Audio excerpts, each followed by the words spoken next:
What's up, y'all? My name is Tess. So today I have 7 things I wish I knew when entering the corporate world for the first time right after college that I will be sharing with you today. These are good. I really wish I had someone tell me these, back in the day.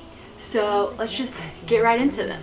Okay, so this first piece I want to touch on is something that many of you might have been told before, and I'm here to reiterate this to you because it can be hard to truly believe this when you're in your entry level or very first role right after college. And I'm referring to undergraduate degrees. So when starting out in your career, it's easy to compare yourself to your friends that are remaining in school for postgraduate degrees, whether it be master's 1-year programs, a 2-year program. I mean, there's just so many. When you're sitting in your first entry-level corporate job or whatever kind of role you're in after school, it can be really easy to think back to your friends that are still in school and think, dang, did I make the right decision? Did I really do what's best? Those friends are going to be making XYZ amount of money when they graduate, and I'm here making this. They'll be making double what I'm currently by the time they get out of school. Depending on your situation, you'll probably be told you can and you will be there by the time they graduate their schooling. By the time your friends are done with their 3-4-year extra degrees, you will be making a lot more than what you make right now if you work hard and are strategic about it.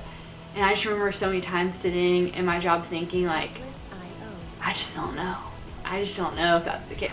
But I'm here to tell you that when you're first starting out in your career, although you may doubt this, it is definitely much closer in reach than you realize. If you chose to not pursue further education because it was an economical decision, because you already had to take some student loans out and you didn't want to take more student loans out for something that the risk may not be worth the reward, right? You will not regret taking out less student loans and just working more.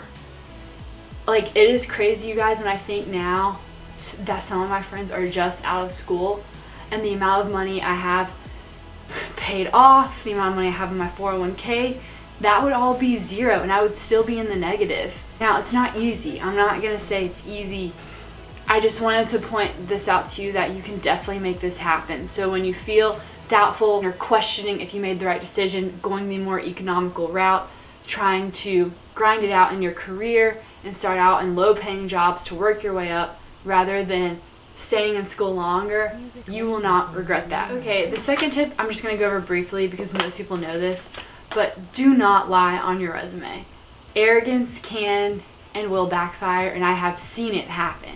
I've had people tell me before in the very beginning of my career to just lie on my resume, and I'm like, what? Why would anyone ever do that? Yes, when you're first starting out, you may need to strategically embellish and highlight certain tasks from previous jobs, certain projects from school because you don't have much experience. But once you are getting further and further in your career, you know when you are lying or being overly confident about your abilities for maybe a role that you have never had any type of experience in. But I have definitely seen people lie about their knowledge, capabilities, experience, etc., and it completely bites them in the butt later down the road. As Earl Nightingale would say, integrity is the seed for achievement. It is the principle that never fails. And that is so true.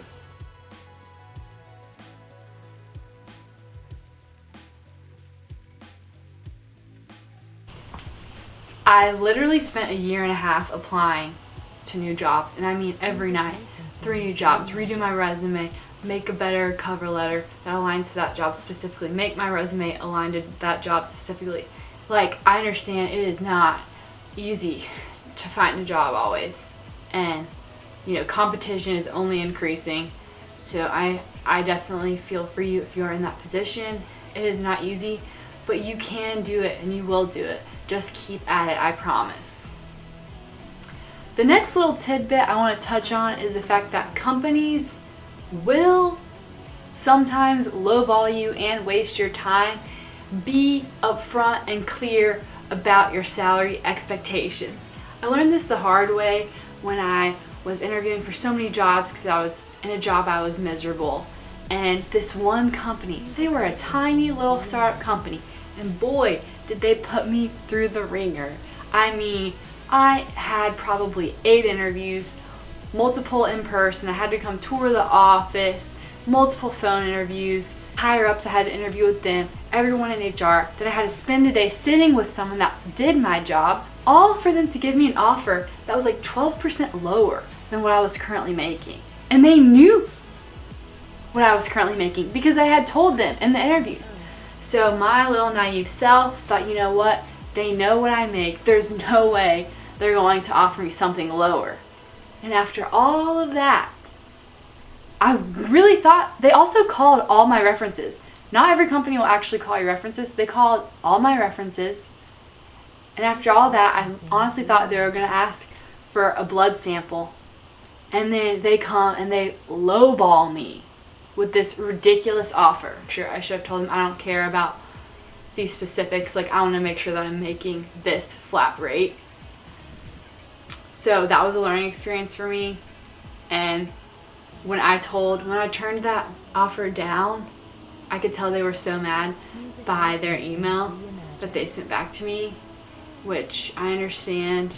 You know, I took an hour out of quite a few people's day. I'm sure a lot of work for the one HR person. But I'm thinking, y'all, I had to take multiple PTO days from my job for you. I should be more mad than you. Don't come in with an attitude. You just wasted my time. You wasted multiple days of the week for me. So yeah. So all of that to say, unfortunately, sometimes you might be put the ringer for interviews and still be lowballed, but do your best so make sure you do your best to be very upfront about your expectations with salary from the start.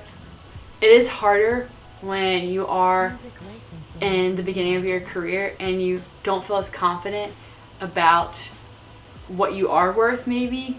I know for me, I definitely struggle with confidence and with salary expectations. Don't accept something that's much lower than what you're already making. Never do that. The next piece of advice I want to point out is something that applies to all areas of life, and it becomes very, very clear once you are out of college. We're living through a weird time where our culture has become strangely preoccupied with pointing out all of the reasons why someone is more successful than themselves. It's like everyone's yearning for advantages they can point to that others had. And I'm guilty of this too. There have been times when I'm like, well, you know, they had their college paid for by their parents. You know, their parent knew someone in the company to help them. It's such a juvenile attitude to have. It's one thing if you're just pointing out a fact, but it's another thing to look at it and be kind of jealous of it. At the end of the day, you can't worry about the advantages of others or if you think someone in your company is unfairly making more than you. Let me tell you, it's going to be constant once you're in the real world. It's just the name of the game, and there will be people that you think do a lot less work than you, that make a lot more than you, and just have to be happy for everyone else's advantages and all the roles that other people get. Another success is not your failure. Success, there's plenty of success that can go around for everyone. If anything, you just need to always focus on yourself and the fact that you will get to where you want to get to, and you're going to work hard to get there. Success is so much sweeter when you've really worked for it. It's so cliche, but it's so true. I mean, that's why like so many trust fund babies have so many issues, because even if they are successful, the entire world is telling them, well, you couldn't have done it without your parents. Imagine being in that situation where even if you did work your butt off, no one would ever respect you for it. The grass is definitely not always green on the other side. You gotta not focus on anyone else, only focus on yourself. The only people that are putting you down are people that are doing less than you. So when you put someone else down, it's because you feel insecure yourself and are probably doing less than them. And when someone puts you down, remember, it only speaks that about them. Take pride in the fact that you got to where you got without an advantage and because you worked hard. If you want to progress in your career, you have to be willing to get uncomfortable, just like any other area of life. Which, by the way, it's okay to be at a point in your career where you don't want to progress. But if you are the least knowledgeable person in the room, I'm here to tell you that you're in the right room. I've been in this situation so many times, from changing my career in my entry-level roles. You always feel like you might be a little in over your head You always feel overwhelmed at the start of any job, but just know that if you are the least knowledgeable person in the meeting room, you're probably in a good spot. With the exception that if you were hired to be like a director and like actually know everything, then, you know, maybe not. But this is the time in your career where you are transitioning to many new roles potentially, and you are most likely in entry-level positions, so it's okay to be that person. In fact, it's warranted because you're probably in a room full of really knowledgeable people that are really smart. And every time I have found myself in that situation, it has been the beginning of an amazing opportunity. The next piece of advice is that it is typical to be unhappy in your first job out of college. Do not think you're alone. Along with that, do not quit a job until you have another one lined up. Done deal, paper signed, to be in. It is just not a position. I've seen it where people leave without a job lined up, and I totally sympathize because I've been there where I've been so miserable every day. I was like, I don't know if I'm gonna walk out without quitting today, but I knew I could not leave if I didn't have something else lined up. I'm sure there are extreme situations. So many people also will leave a job before they actually sign the papers for their next job, and then it will fall through. So do not leave your job until you have another one lined up. The final piece of advice is to get a poker face for your work meetings, because when you're first starting out, you're probably not going to know what people are talking about in meetings like the first 6 months of your job.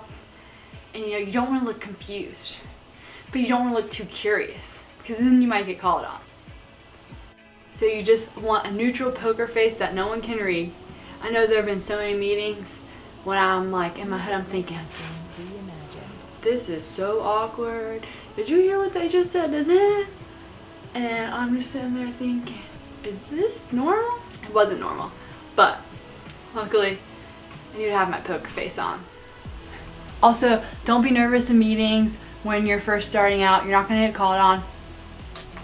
Unless you're a Big Four consultant. Good luck. Bye.